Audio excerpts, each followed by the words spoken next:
बिस्मिल्लाहिर्रहमानिर्रहीम। मैं डॉक्टर फैसल महमूद हूँ और हम fit life veterinary health care services के नाम से वेटनरी सर्विसेज दे रहे हैं। आज हमें एक कॉल मौसूल हुई कि हमारी भैंस है जी, उसको डॉक्टर साहब 3-4 दिन से बुखार है, तो काइंडली आप आके देखें। हम गए तो हमने जाके देखा, उस भैंस को वाकई बुखार था और उसकी जो दोनों आँखें थीं उनके अंदर जो है वो कॉर्नियल ओपेसिटी हो रही थी।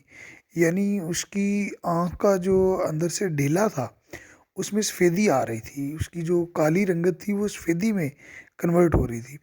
तो जब हमने उसका कंप्लीट एग्जामिनेशन किया और उसकी पूरी हिस्ट्री ली तो हमें पता चला कि पिछले 3-4 दिनों से इसको कोई प्रैक्टिशनर है अताई किस्म का, वो इसका इलाज कर रहा है। अब उसने कहा जी कि बुखार इसके सर को पड़ गया जिस वजह से इसकी बिनाई चली गई है और आप इसको सेल कर दें। तो हमने इसको जब चेक किया है तो हमें पता चला है कि ये तो ट्रिपनोसोमा इवनसाई का इन्फेक्शन है। और ट्रिपनोसोमा इवनसाई के इन्फेक्शन में जो है वो इनिशियल में टेम्परेचर होता है और लेटर ऑन इम्यून कॉम्प्लेक्स की जो है वो आई के इंटीरियर चैम्बर में डेपोजिशन की वजह से कॉर्नियल ओपेसिटी जो है वो डेवलप होती है, जो इस भैंस में वाज़े तौर पर इसकी आंखों में साइंस ये वाली अलामत देखी जा सकती हैं। तो यहाँ पे कॉर्नियल ओपेसिटी होना और टेम्परेचर होना ये और भी बीमारियों में हो सकता है।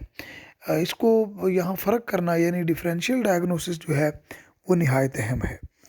यहाँ डिफरेंशियल डायग्नोसिस के लिए हमें मैलिग्नेंट गिटारल फीवर, ये एक वायरल डिजीज़ है, इसको मद्देनज़र रखना है।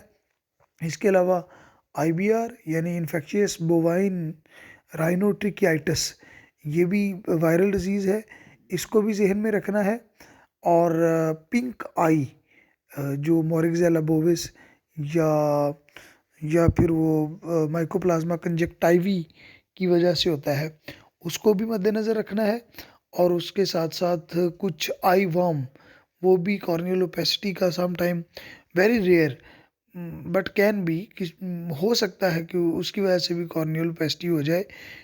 थ्लीजिया लेक्रीमेलिस एंड थ्लीजिया ओकोलाई, ये आई वर्म है, इनकी वजह से भी हो सकता है। बाज़ औक़ात आई ट्रॉमा जिसे कहते हैं, आँख चुभ गई है, तो आँख के चुभने की वजह से भी कॉर्नियल ओपेसिटी जो है वो हो सकती है। अब जहाँ तक इसके ट्रीटमेंट का ताल्लुक है, इसमें हम डाइमिनाज़ीन लगाते हैं या इसमें हम जो है वो आइसोमेटामाइड जो है, इसके साशे जो है ट्रिपामीडियम के नाम से अवेलेबल हैं मेरियल कंपनी के। वो सिंगल डोज होता है, उसको उस डाइल्यूएंट में प्रिपेयर करके डीप इंट्रामस्कुलर लगाया जाता है।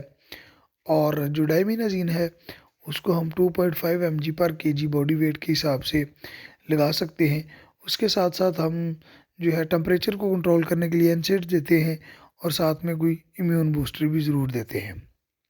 जहाँ तक ताल्लुक़ है कॉर्नियल ओपेसिटी का, तो with the passage of time वो कोई 4 से 6 हफ्ते लगते हैं। उसके बाद जो है कॉर्नियल ओपेसिटी जो है वो खुद ब खुद रिकवर हो जाती है और आँख जो है वो बिल्कुल नॉर्मल हो जाती है। जो स्पेसिफ़िक ट्रीटमेंट देने के बाद जानवर का